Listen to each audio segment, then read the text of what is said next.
జనాంగమా, మన ప్రభువును రక్షకుడైన యేసుక్రీస్తు ప్రభుల వారి ప్రశస్త నామంలో మీకు శుభములు తెలియజేస్తూ ఉన్నాను. నిన్నటి దినం వరకు మనము ఆదికాండ గ్రంథ ధ్యానాలను మొత్తం 1 నుండి 50 అధ్యాయాలు మనం సంపూర్తి చేసుకున్నాం. దేవుని పిల్లలారా, ప్రతి ఉదయం దేవునితోని ఆధ్యాత్మిక కార్యక్రమంలో మరొక నూతనమైన పుస్తకాన్ని మనం ధ్యానం చేయబోతూ ఉన్నాం. ఆ పుస్తకం ఏదో కాదు, అదే సామెతల గ్రంథం. సామెతల గ్రంథంలో నుండి వచ్చిన వెంబడి వచనాన్ని ఈ రోజు నుండి మనం ప్రారంభించుకోబోతూ ఉన్నాం కనుక ప్రార్థనతో ఈరోజు ధ్యానాంశమును చదువుకొని మనం ధ్యానం చేసుకుందాం. ప్రార్థనతో ఈ గ్రంథ ధ్యానాలను ప్రారంభిద్దాం. మమ్మల్ని మిక్కిలిగా ప్రేమించుచున్న మా ప్రియ పరలోకపు తండ్రి, గొప్ప దేవ, మీ ఘనమైన ఉన్నతమైన మనకి స్తోత్రాలయ్యా. ఏ మంచి లేని మా బ్రతుకులలో 5 మాసాలు గతించి 6వ మాసంలో మమ్మల్ని ప్రవేశపెట్టినందుకే మీకు స్తోత్రాలు తండ్రి. ఈ 5 మాసాలు మీ సజీవమైన రెక్కల కింద అయా అన్ని విషయాలలో మమ్మల్ని దాచి కాచి కాపాడి, ఇదిగో ఈ 6వ మాసంలో నైనా నీ పరిశుద్ధ గ్రంథ ధ్యానాలను చేసే భాగ్యం మాకు మా అందరికీ అనుగ్రహిస్తున్నందుకే స్తోత్రాలు తండ్రి. నిన్నటి వరకు ఆదికాండ గ్రంథాన్ని ముగించి ఈరోజు నూతనమైనటువంటి మరొక గ్రంథాన్ని ధ్యానం చేయబోతూ ఉండగా, ఈరోజు మేము ధ్యానం చేయబోయేటువంటి సామెతల గ్రంథముల నుండి కూడా మీరే కొన్ని ఆత్మీయ పాఠాలు మాకు బోధించి నేర్పించమని యేసయ్య పరిశుద్ధ నామమున ప్రార్థించి వేడుకుంటూ ఉన్నాము తండ్రి, ఆమేన్. ప్రభునందు ప్రియ దేవుని జనాంగమా, సామెతల గ్రంథమును ఈ రోజు నుండి మనం ప్రారంభించుకుందాం. దేవుడు ఈ యొక్క సామెతల గ్రంథముల నుండి కూడా మన ఆత్మీయ జీవితానికి కావలసినటువంటి ఎన్నో ఆత్మీయమైనటువంటి దైవికమైన విషయాలు ప్రభు మనతో ముచ్చటించినట్లుగా మనం ప్రార్థన పూర్వకంగా ఈ గ్రంథ ధ్యానాలను మనం ప్రారంభిద్దాం. ఇక సామెతల గ్రంథ ధ్యానాలను 1వ అధ్యాయంలో నుండి మొదటి 4 వచనాలు ఈ రోజున మనం చదువుకొని ధ్యానం చేసుకుందాం. ఉపోద్ఘాతాన్ని ఈరోజు మనం మొదటి రోజు కాబట్టి సామెతల గ్రంథ ఉపోద్ఘాతాన్ని మనం తెలుసుకుందాం. దావీదు కుమారుడును ఇశ్రాయేలు రాజునైన సొలొమోను సామెతలు. జ్ఞానమును ఉపదేశమును అభ్యసించుటకును, వివేక సల్లాపములను గ్రహించుటకును, నీతి న్యాయ యథార్థతలను అనుసరించుటయందు బుద్ధి కుశలత ఇచ్చు ఉపదేశమునందుటకును, జ్ఞానము లేని వారికి బుద్ధి కలిగించుటకును, యవనులకు తెలివియు వివేచనయు పుట్టించుటకును తగిన సామెతలు. ఆమేన్. ప్రభునందు ప్రియ దేవుని పిల్లలారా, ఈరోజు మనం ప్రారంభించుకున్నటువంటి సామెతల గ్రంథమును దాని యొక్క ఉపోద్ఘాతాన్ని మనం చూసినట్లయితే, దేవుని పిల్లలారా, ఈ సామెతల గ్రంథములో రాయబడినటువంటి సామెతలన్నీ రాజైన సొలొమోను, దావీదు కుమారుడైన సొలొమోను రాసినట్లుగా బైబిల్ లేఖికులు మనకు తెలియజేస్తూ ఉన్నారు. మనం చదువుకున్నటువంటి మొదటి వచనంలో కూడా దావీదు కుమారుడును ఇశ్రాయేలు రాజునైన సొలొమోను సామెతలు అని ప్రారంభించబడింది. దేవుని పిల్లలారా, ఈ సొలొమోను రాజు, దావీదు కుమారుడు ఎలాంటి వ్యక్తి? ఈ రాజు యొక్క విశిష్టత ఏమిటి? దావీదు కుమారుడు, దావీదే ఒక గొప్ప రాజు. అలాంటి రాజుకు పుట్టినటువంటి ఈ వ్యక్తి ఎలాంటి లక్షణాలు కలిగిన వాడు? దేవుని పిల్లలారా, సొలొమోను రాజు యొక్క ఔన్నత్యమును, సొలొమోను రాజు యొక్క వివేకమును, వివేచన శక్తిని, జ్ఞానమును మనము ధ్యానం చేయాలంటే కొన్ని దినాలు సరిపోతాయా అంటే సరిపోవు. నా ప్రియ దేవుని జనాంగమా, సామెతల గ్రంథాన్ని ఒక గ్రంథమనే ఆయన పేరు మీద ఆయన రాసినటువంటి వాటినన్నిటినీ పరిశుద్ధాత్మ ఈ పరిశుద్ధ గ్రంథములో ఉంచటానికి ఇష్టపడ్డాడు అని అంటే, సొలొమోను ఎంత జ్ఞాని, ఎలా జ్ఞాని అయ్యాడు, ఇంత వివేచన శక్తి, ఎంత 31 అధ్యాయాలు సామెతలు దేవుని ఆత్మచేత పొందుకున్నటువంటి తన హృదయములో దేవుడు పుట్టించినటువంటి ప్రతి మాట కూడా ఈ లోకములో జీవిస్తున్నటువంటి మానవులకు ఉపదేశంగా మారటానికి పరిశుద్ధాత్మ మరి సొలొమోను రాజుని ఎలా ప్రేరేపించాడో, మరి ఈ సామెతల గ్రంథంలో రాయబడినటువంటి మొదటి మాట నుండి చివరి మాట వరకు మనం చూస్తే మనకు అర్థమవుతుంది. ఇదే పిల్లలారా, ఇక ఉపోద్ఘాతాన్ని మనం చూసినట్లయితే ఈ దావీదు కుమారుడైనటువంటి సొలొమోను మహారాజు, మహాజ్ఞాని, మొత్తం 3000 సామెతలు రాసినట్లుగా బైబిల్ స్కాలర్ చెప్తా ఉన్నారు. ఇదేం పిల్లరా, అయితే ఈ సామెతల గ్రంథంలో చెప్పబడినటువంటి ఈ సామెతలన్నీ కూడా సొలొమోను మహారాజే కాకుండా కొంతమంది రాజులు కూడా పలికినట్లుగా వారి మాటలను కూడా పరిశుద్ధాత్మ దేవుడు ఈ గ్రంథంలో లిఖింపజేశాడు. వారిలో ఆగూరు ఒకడు, రెండోవాడు మనం చూసినట్లయితే సామెతలు 31:1 మనం చూస్తే లెమూయేలు, రాజు అయిన లెమూయేలు కూడా మరి కొన్ని సామెతలు పలికినట్లుగా మనం చూస్తాం.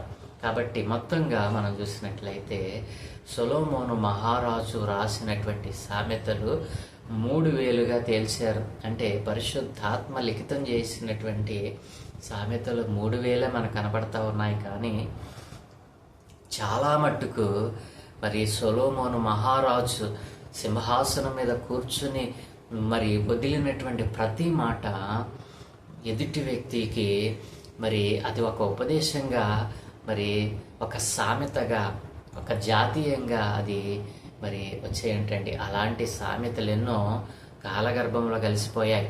అయితే మానవుల యొక్క ఉపదేశం కోసం, మానవుల యొక్క ప్రవర్తనను సరిచేసుకోవడం కోసం ఆ మహాజ్ఞాని నోటి నుండి దేవుడు పలికించినటువంటి కొన్ని శ్రేష్టమైనటువంటి వాటిని పరిశుద్ధాత్మ దేవుడు పరిశుద్ధ గ్రంథములో ఈ రీతిగా సామెతల గ్రంథంగా దానిని పొందుపరిచాడు. నా ప్రియ దేవుని పిల్లలారా, మరి సొలొమోనుకు ఇట్లాంటి వివేచన శక్తి, ఇలాంటి జ్ఞానము ఎక్కడి నుండి లభ్యమైంది అని అంటే, మరి చిన్ననాడే అంటే తన 16 సంవత్సరాల వయస్సులోనే మరి రాజ్యాన్ని పరిపాలించడానికి కావలసినటువంటి జ్ఞానము, బుద్ధి లేనప్పుడు మరి చిన్న వయసులోనే రాజ్యాన్ని పరిపాలించేటువంటి ఆ అధికారంలోనికి సొలొమోను వెళ్ళినప్పుడు దేవుని దగ్గర మరి ప్రభు సన్నిధిలో తన తండ్రి ఉపదేశములను విన్నటువంటి వ్యక్తిగా, తండ్రి ఆజ్ఞను పాటించినటువంటి వ్యక్తిగా, తండ్రి యథార్థమైన భక్తి జీవితాన్ని మరి దగ్గరగా ఉండి చూచిన వ్యక్తిగా సొలొమోను మరి ఆ యొక్క జ్ఞానాన్ని ప్రభు దగ్గర నుండి పొందుకున్నాడు. దేవుని దగ్గర నుండి మరి పొందుకున్నటువంటి వివేచన శక్తిని, జ్ఞానాన్ని, బుద్ధిని ప్రభు సన్నిధిలో నుండి సంపాదించుకున్నాడు. నా ప్రియ దేవుని జనాంగమా, మరి మానవ మాతృలు ఎవరికీ లేనటువంటి ఇలాంటి వివేచన శక్తి మానవుడు తనకు నేర్పించలేదు, మరి తన గురువుల ద్వారా తాను సంపాదించుకోలేదు. కానీ సర్వశక్తి సంపన్నుడైనటువంటి, సర్వజ్ఞాని అయినటువంటి దేవుని వద్ద నుండి సొలొమోను ఆ జ్ఞానాన్ని సంపాదించుకున్నాడు. నా ప్రియదేవుని పిల్లారా, దేవుని నుండి ప్రత్యేకమైనటువంటి ఆ వరాన్ని, జ్ఞానమును, వివేచన శక్తిని, బుద్ధిని నాకు దయచేయమన్నాడు. ప్రియదేవుని పిల్లారా, ఏమడగాలి? వయసులో ఉన్నటువంటి యవనస్తుడు మరి రాజ్యాన్ని పరిపాలించేటువంటి అవకాశం దక్కినటువంటి వ్యక్తి మొదటగా ఏం ఆశిస్తాడు? నాకు గొప్ప ఆస్తి కావాలి, నాకు పేరు ప్రఖ్యాతులు కావాలని అడుగుతాడు. కానీ సొలొమోను మహారాజు అలా అడగలేదండి. ఏమడగడో తెలుసా? ఇంత గొప్ప జనాంగాన్ని పరిపాలించటానికి నాకు శక్తి చాలదయ్యా, నేను చిన్నవాడిని, నా జ్ఞానం సరిపోదు, నా బుద్ధి సరిపోదు, కాబట్టి నాకు జ్ఞానమును, వివేకమును మరి నాకు అనుగ్రహించు అని దేవుని సన్నిధిలో అడిగితే దేవుడు బలా మరి ఎంత గొప్పగా ఆనందించాడంటే, దేవుడు నిజంగా ఈ రోజున మనం దేవుణ్ణి అడిగేటప్పుడు ఎలా అడగాలండి? మనకు ఉపయోగకరమైనది అడగటం కాదు, దేవుని వలన మనము ఎలా అభివృద్ధిలోనికి వెళ్ళాలో దాన్ని అడగాలి. కానీ మన కోసం మనం అడుగుతాం. ప్రియదేవుని పిల్లారా, అందుకనే దేవుడు వాటిని ఇవ్వటానికి ఇష్టపడతా ఉన్నా తీసుకునేటువంటి అర్హత మనలో కనిపించటం లేదు. కాబట్టి సొలొమోను మహారాజు అలా అడగలేదండి. ఇంత గొప్ప జనాంగాన్ని పరిపాలించాలంటే నాకు ధనం కాదయ్యా, మరి సైనికులు కాదయ్యా, బలం కాదయ్యా, నాకు కావాల్సింది జ్ఞానం కావాలి, అది నీ జ్ఞానమై ఉండాలని దేవుని దగ్గర మరి తను సంపాదించుకున్నటువంటి జ్ఞానముతో రాసిన సామెతలే ఈ సామెతల గ్రంథం. ప్రియమైన పిల్లలారా, ఈ ప్రత్యేకంగా ఈ పుస్తకంలో రాసి ఉన్న సొలొమోను సామెతలన్నీ కూడా దేవుని ఆత్మే వీటిని వ్రాయించిందని మనం నమ్మాలి. ఎందుకంటే ఎన్నో సామెతలు ఆయన మరి రాశాడు కానీ పలికాడు కానీ అవి గ్రంథస్థం చేయబడలా. కొన్నిటిని మాత్రమే పరిశుద్ధాత్మదేవుడు ఎందుకు ఇందులో పొందుపరిచారు అని అంటే, ఇవి మనకు ఉపదేశానికి సరిపోతాయి. మానవ జీవితాన్ని, ముఖ్యంగా యవనులు తమ జీవితాన్ని సరిదిద్దుకోవటానికి ఎలా నడవాలో, జ్ఞాన వివేచన ఎలా సంపాదించుకోవాలో, ఎలా ప్రవర్తించాలో మరి వారి కోసం ఎన్నుకొని మరి కొన్నిటిని పరిశుద్ధాత్మదేవుడు ఇక్కడ వ్రాయించాడండి. వీటిలో రాయబడినటువంటి ప్రతి మాట దేవుని పిల్లలారా, యవనుల గురించి, ముఖ్యంగా మరి ఎక్కువగా యవనుల గురించి, యవన ప్రాయములో ఎలా నడవాలో, ఎలా ఆలోచించాలో, ఎలా మరి ప్రవర్తించాలో ఈ సామెతల గ్రంథాన్ని ధ్యానం చేస్తున్నప్పుడు, చదువుతున్నప్పుడు మనకు బోధపడుతుంది. ప్రదేన్ పిల్లల మామూలుగా చదువుకుంటూ ఒక పుస్తకాన్ని చదివినట్టు చదువుకుంటూ వెళ్ళిపోతే దీనిలో ఉన్నటువంటి దైవికమైన జ్ఞానం మనకు అవ్వదు. కానీ దానిని లోతుగా మనం ధ్యానం చేసినప్పుడు ఆ మాటలో, ఆ సామెతలో ఉన్నటువంటి ఆంతర్యం మనం గ్రహించగలిగినప్పుడు మన జీవితాన్ని మనం కట్టుకోగలం, ప్రభు సహాయాన్ని పొందుకోగలం. ప్రియమైన పిల్లలారా, మరి ఈ సామెతలు చెప్పడానికి పవిత్రాత్మ వాటిని బైబిల్లో మన కోసం రాయించడానికి గల కొన్ని కారణాలు ఇక్కడ మనకు కనిపిస్తూ ఉన్నాయి. ముఖ్యమైన కారణం ఏంటంటే, వీటి ద్వారా మనం అనుదిన జీవిత వ్యవహారాలలో ఎలా ప్రవర్తించాలో, మన అనుదిన జీవితంలో ఎలా ప్రవర్తించాలో, ప్రియమైన పిల్లారా, జీవిత వ్యవహారాలలో ఎలా వ్యవహరించాలో మనకు ఈ సామెతలు నేర్పుతాయండి. అంతేకాదు తెలుసుకుని ఉండటం, మరి సామెతలను పలికి దానిని ఆనందించి వదిలేయటం కాదు, కానీ దాని ప్రకారం మనం జీవించాలి, అలా వ్యవహరించాలి, అలా ప్రవర్తించాలి. అలా ప్రవర్తించినప్పుడే వాక్యం చెప్తుంది కదా, నా మాట విని దానిని గైకొనివాడు, దాని ప్రకారం జీవించేవాడు మరి నిత్యము మరి ఫలించేడు కొమ్మగా ఉంటాడని దేవుని వాక్యం సెలవిస్తూ ఉంది. వాక్యానుసారమైన జీవితం ఎవరిలో ఉంటుందో వారు ఫలిస్తారు అని దేవుని మాటలు సెలవిస్తూ ఉన్నాయి. ప్రియమైన పిల్లరా, సామెత తెలుసుకుని ఉండటం కాదు, కానీ అలా మనం జీవించాలి, అలా ప్రవర్తించాలి, అదే దేవుని చిత్తమై ఉన్నది. కాబట్టి ప్రియమైన పిల్లరా, తెలుసుకున్నటువంటి వాటిని ఆచరణలో పెట్టాలి. అంతేకాదు అయితే మరి ఇక్కడ మనం చూసినట్లయితే ఇట్లాంటి ఎన్నో ఉపదేశాలు మనం విని వదిలేసిన వారిగా ఉన్నాం. ఎన్నో ఉపదేశాలు, పలుమార్లు దేవుడు తన ఉపదేశకుల ద్వారా, సేవకుల ద్వారా, దైవజనుల ద్వారా అనేకమైన తన వాగ్దానాలను, సత్యాలను, జీవపు మాటలను విడుదల దయచేసినప్పుడు వాటిని విని విడిచిపెట్టే వారిగా మనం ఉన్నాం. కానీ దానిని మన జీవితంలో అన్వయించుకొని వాటిని మనకు ఆపాదించుకొని మన జీవితాన్ని మార్చుకున్నట్లయితే దేవుడు సొలొమోనును ఆశీర్వదించినంతగా మనలను కూడా ఆశీర్వదిస్తాడు. ఇక మరి మొదటి 2, 3, 4 వచనాలు మనం చూసినట్లయితే ప్రియమైన పిల్లలారా, మరి ఇక్కడ ప్రియమైన పిల్లలారా మనం చూసినట్లయితే 2వ వచనం, జ్ఞానమును ఉపదేశమును అభ్యసించుటకును. ప్రియమైన పిల్లలారా, ఈ సామెతలు ఎందుకట మనకి జ్ఞానమును ఉపదేశమును అభ్యసించటానికి. జ్ఞానము ఉపదేశము అంటే ఏమిటి? జ్ఞానము ఉపదేశము ఒకటేనా, వేరువేరా? ప్రియమైన పిల్లలారా, జ్ఞానమును ఉపదేశమును మరి అభ్యసించటానికి తగినటువంటి సామెతలు అంటండి. ప్రియమైన పిల్లలారా, మనకు జ్ఞానం కావాలితే దేవుణ్ణి అడగమన్నాడు దేవుడు. మరి ఉపదేశమును మనం గ్రహించాలనంటే జ్ఞానం కావాలా వద్దా?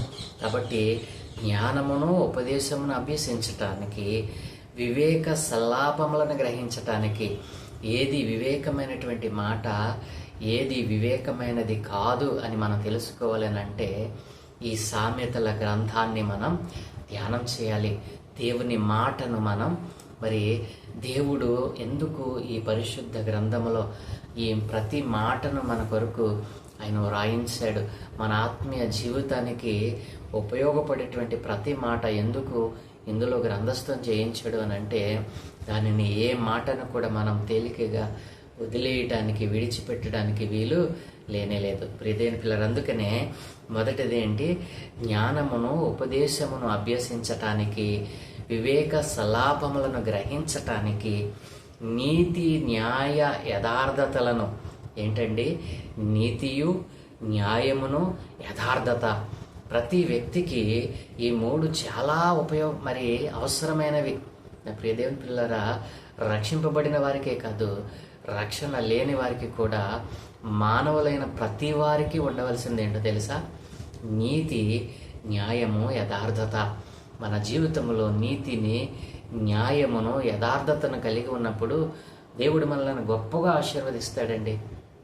అట్లాంటి నీతి న్యాయ యథార్థతలను అనుసరించటయందు బుద్ధి కుశలత ఇచ్చు ఉపదేశం అందటానికి. ప్రియదేని పిల్లరా, ఇట్లాంటి నీతి లేని, న్యాయము లేని, యథార్థత లేని బ్రతుకుతున్న వారికి బుద్ధి కుశలత నేర్పించడానికి ఈ సామెతలు ఉపయోగపడతాయటండి. ప్రియదేవుని పిల్లరా, మరింకేమి చెప్తా ఉంది అంటే, జ్ఞానం లేని వారికి బుద్ధి కలిగించుటకును, యవనులకు తెలివియు వివేచనయు పుట్టించుటకు తగిన సామెతలు. ఎన్ని అంశాలు ఇక్కడ దేవుడు పొందుపరిచాడు. ఈ సామెతలు ఎందుకు ఉపయోగపడతాయి మనకనంటే, జ్ఞానమును ఉపదేశమును అభ్యసించటానికి, వివేక సల్లాపములను గ్రహించటానికి, నీతి న్యాయ యథార్థతలను అనుసరించటయందు బుద్ధి కుశలత ఇచ్చు ఉపదేశమునందుటకును, జ్ఞానము లేని వారికి బుద్ధి కలిగించటానికి, యవనులకు తెలివియు వివేచనయు పుట్టించుటకు తగిన సామెతలు.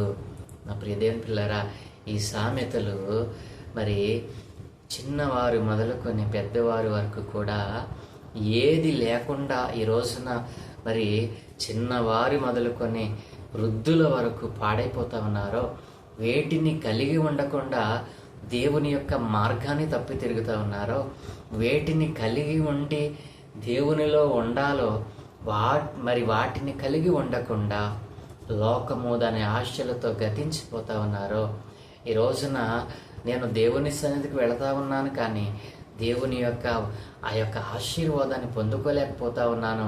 దానికి కారణం ఏమిటో గ్రహించలేనటువంటి వ్యక్తులుగా మారిపోవడానికి కారణం ఏంటో తెలుసా? మనలో జ్ఞానం లేదు, ఉపదేశాన్ని గ్రహించేటువంటి వివేచన లేదు, దేని పిల్లరా, బుద్ధి లేదు, యథార్థత లేదు, నీతి లేదు, న్యాయం అస్సలే లేదు. ఇట్లాంటి దేవునికి వ్యతిరేకమైన లక్షణాలు కలిగిన మనం మన జీవితాన్ని కట్టుకోవడానికి ఉపయోగపడేటువంటివే ఈ సామెతలు. ప్రియదేవుని పిల్లరా, ఈ రోజున 3000కు పైగా సామెతలు రాసినటువంటి మహారాజే చివరి దినాలలో మనం చూసినట్లయితే తాను భ్రష్టుడైపోయాడు, తాను చేసుకున్నటువంటి ఆ స్త్రీలు అతనిని ప్రియదేవుని పిల్లలారా, దేవుని యొక్క ఈ సూత్రాలను, దేవుని ఈ న్యాయ విధులను తప్పి తిరిగినట్లుగా, తాను చేసుకున్నటువంటి తాను ఇతర స్త్రీలను మోహించినట్లుగా, అనేక మంది ఉపపత్నులను ఉంచుకున్నట్లుగా, దేవునికి హేయమైన దేవతలను ఆరాధించినట్లుగా సొలొమోను మహారాజు గురించి తర్వాత రాయబడింది. ప్రియదేవుని పిల్లరా, 1 రాజులు 11వ అధ్యాయము 1 నుండి 6 వచనాలు మనం చూస్తే ప్రియదేవుని పిల్లరా, రాజైన సొలొమోను ఫరో కుమార్తెను గాక ఆ జనులలో ఇంకా అనేక మంది పరస్త్రీలను మోహించి కామాతురత గలవాడై వారిని ఉంచుకొనుచూ వచ్చాడటండి. అంతేకాదు, అతనికి 700 మంది రాజకుమార్తెలైన భార్యలను 300 మంది ఉపపత్నులను కలిగి ఉండిరి. అతడి భార్యలు అతని హృదయమును త్రిప్పివేసిరి. అంతేకాదు సొలొమోను వృద్ధుడైనప్పుడు అతని భార్యలు అతని హృదయమును ఇతర దేవతల తట్టు త్రిప్పగా అతని తండ్రి అయిన దావీదు హృదయము వలె అతని హృదయము దేవుడైన యెహోవా ఎడల యథార్థము కాకపోయెను. సొలొమోను అష్టారోతు అను సీదోనీయుల దేవతను, మిల్కోము అను అమ్మోనీయుల హేయమైన దేవతను అనుసరించి నడిచెను. ఈ ప్రకారము సొలొమోను యెహోవా దృష్టికి చెడు నడత నడిచి తన తండ్రి అయిన దావీదు అనుసరించినట్లు యథార్థ హృదయముతో యెహోవాను అనుసరింపలేదు. నా ప్రియ దేవుని పిల్లలారా, 3000కు పైగా అంతకంటే ఎక్కువగా సామెతలు పలికినటువంటి ఆత్మాభిషేకముతో ఆత్మావేశముతో పలికినటువంటి ఈ సొలొమోను మహారాజు తన చివరి అంతము ఎలా ఉండిందో తెలుసా? దేవునిని అనుసరించని వాడిగా మారిపోయాడు. నా ప్రియ దేవుని పిల్లలారా, ఎందుకు ఈ భ్రష్టత్వంలోనికి వెళ్ళాడు అని అంటే, నా ప్రియ దేవుని పిల్లలారా, ఈ లోకములో ఉన్నటువంటి ఈ లోకము మనలను అలాగున చెడగొడుతుంది. కాబట్టి మనం చెడకుండా పడకుండా దేవునిలో నాటబడిన ఫలించేటి కొమ్మగా మనం ఉండాలి అని అంటే ఈ సామెతల గ్రంథంలో చెప్పబడినటువంటి ఈ యొక్క అంశములన్నిటినీ కూడా మనం సంపాదించుకోవాలి. ఇన్నిటిని సంపాదించుకున్న మహారాజే చివరి అంతమున దేవునికి వ్యతిరేకంగా తన నడతను మార్చివేసుకోగలిగాడు. తాను మార్చుకోలేదు కానీ మార్చేటట్లుగా చేశారు. మన చుట్టూ ఉన్నవారు మన పవిత్రమైన జీవితాన్ని చెడగొట్టడానికే చూస్తారు. కాబట్టి నా ప్రియ దేవుని పిల్లలారా, ఈ సామెతలుగా ఎందుకు మనకు ఉపయోగపడతాయంటే, జ్ఞానమును ఉపదేశమును అభ్యసించటానికి, వివేక సల్లాపములను గ్రహించటానికి, నీతి న్యాయ యథార్థతలను అనుసరించుట యందు బుద్ధి కుశలత ఇచ్చు ఉపదేశమును అందటానికి, జ్ఞానము లేని వారికి బుద్ధి కలిగించటానికి, యవనులకు తెలియు వివేచనయు పుట్టించటానికి తగినటువంటి సామెతలే ఈ సామెతలు. నా ప్రియ యవన బిడ్డ, యవన కుమారుడా, యవన చెల్లి, నీ జీవితంలో దేవునికి ప్రాముఖ్యమైనటువంటి ప్రథమ స్థానాన్ని ఇచ్చావా? నీ హృదయము నీ యొక్క ఆలోచన యావత్తు దేవునిపైన ఆధారపడుతూ ఉన్నావా? నీ ఆలోచనలు దేవునిపైన ఉన్నవా, లోకంపై ఉన్నవా? ఒక్కసారి నువ్వు పరిశీలన చేసుకొని, నా ప్రియ దేవుని జనాంగమా, పెద్దలు మొదలుకొని చిన్నవారి వరకు కూడా దేవుని యొక్క ఉపదేశమును, దేవుని జ్ఞానాన్ని, వివేచనను, నీతిని, న్యాయమును, యథార్థతను కలిగి దేవునిని ఆరాధన చేద్దాం. రేపటి నుండి ఒక్కొక్క వచనాన్ని మనం ఈ పరిశుద్ధ గ్రంథములో పరిశుద్ధ ఆత్మ చేత ఆవేశముతో రాయబడినటువంటి సామెతలలో నుండి కొన్ని ఆత్మీయ పట్టాలు దేవుడే మనకు బోధించి నేర్పించునుగాక.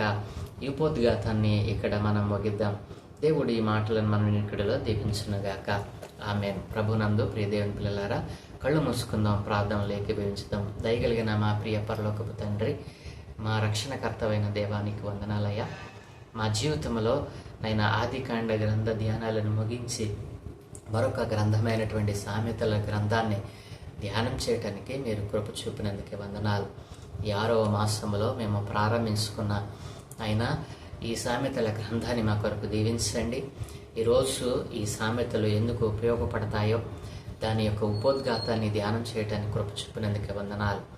సొలొమోను మహారాజు తన నోట నుండి మీరు పలికించిన ఆత్మావేశముతో మీరు పలికించినటువంటి ప్రతి మాట ఇదిగో చిన్నల మొదలుకొని పెద్దల వరకు ఎలా అవి ఉపయోగకరంగా ఉంటాయో రాబో దినాల్లో మేము ధ్యానం చేయబోతూ ఉండగా ఇదిగో తండ్రి, అలాంటి వివేచన, జ్ఞానమును, ఉపదేశమును మేము ఉపదేశమును విని వాటి ప్రకారము జీవించేవారిగా మమ్మల్ని మార్చుకోవటానికి మీరు దారులు తెరవమని, ఈ రోజున జ్ఞానమును అసహించుకొని వివేచనను విడిచిపెట్టి లోకముతో కలిసి చెడిపోతున్నటువంటి చిన్నలు మొదలుకొని పెద్దవారి వరకు, ముఖ్యంగా యవన బిడ్డలను మీ చేతులకు అప్పగిస్తూ ఉన్నానయ్యా.